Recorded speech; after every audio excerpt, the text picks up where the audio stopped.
Hey, Canon has a few new power shots out on the market, this being one of them, and it's awesome. Why? Because it's not only does it look just absolutely fantastic, it's also a high-def movie shooter. It's going to shoot 720p high-def footage, which a lot of point-and-shoot cameras on the market simply refuse to do. No matter how much you ask those cameras to shoot high-definition video, they're not going to do it. This one, a lot more agreeable and will absolutely shoot high-def video for you. It's 12 megapixels. It has a 12x optical zoom. Nice long zoom on this bad boy. Look at that. Look at that barrel action. Huge 28 millimeter wide angle lens, and of course it has that fantastic Canon optics inside of it, so you're going to be sure to get really, really great pictures. It has its smart automatic mode, and what smart auto means is that rather than you having to go through and pick a program mode or you having to go through and set manual settings, it will actually take a look at the scene in front of it, compare it to a database of scenes built into the camera, and then pick the best setting based on the situation that the lens is looking at. So you have to put very little thought into this, and you're going to get some really, really great shots out of it. It has the Canon Digic 4 processor on board, which is one of Canon's new processors. It's going to ensure that the quality of your photos is fantastic, and it's going to bring along a few extra features that you haven't seen before.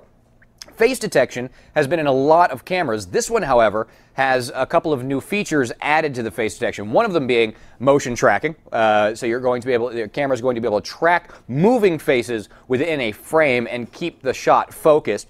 It also will allow you to use self-portrait mode in conjunction with the face tracking. What that means is you can set it for self-portrait. The camera will wait for you to enter the scene and take the picture once you are in and settled. So you don't have to worry about trying to race against a 10-second clock.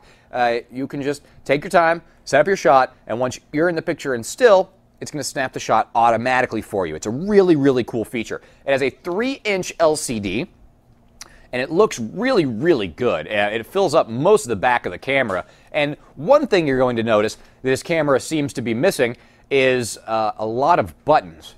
And there are definitely not a lot of buttons on this camera. It is a true point and shoot. It's going to try its best not to confuse you and instead make doing all your picture taking as simple as possible. On the screen, you can show all of your information or clear it all off for composing your shots. The menu, again, very, very simple, easy to navigate with this little scroll wheel that's right over here, and allows you to very quickly change a lot of the manual functions that are in this camera. Now, it does have a lot of manual settings available to you. They're just going to be kind of buried inside of the menus because, well, it's not really supposed to be a camera that's shooting manually a lot. This is an auto mode camera, but because it's one of these Canons, it's going to surely take some really, really nice shots for sure.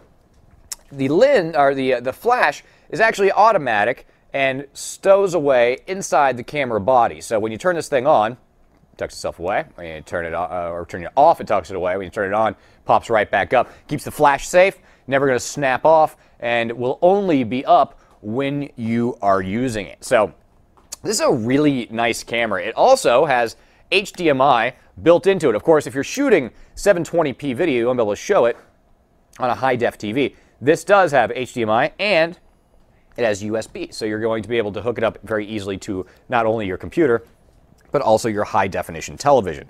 It does have a rechargeable battery right in here, and does come along with the battery charger. Uses SD cards, does not come with one. So if you get this camera, you will need to get an SD card capacity of your choice. The wheel on the top is for getting to your various program modes, as well as your manual modes, aperture priority, full manual, all right in here, as well as all your various scene modes, all located along this wheel. Makes it very, very easy to set those up. And that's about it. I mean, it's a really cool little camera. Packs away very small. For such a nice big lens and such a long zoom, the camera, when turned off, takes up very, very little space, and the video quality that it takes is absolutely incredible. It looks really good. In fact, it would even rival your home video camera, quite possibly. That's how good the video quality on this thing looks. They're really, really nice. The Canon Powershot SX200, it's on the market now, brand new, and I'd pick one of these up, especially if you're looking for a point and shoot that does high def. This is one of the few, and it's available. Go grab one. To get more info on the Canon Powershot SX200 with high-def video recording capability, go to any of these retailers you see listed on the screen here and tap in C930-1602. For Computer TV, I'm Bauer.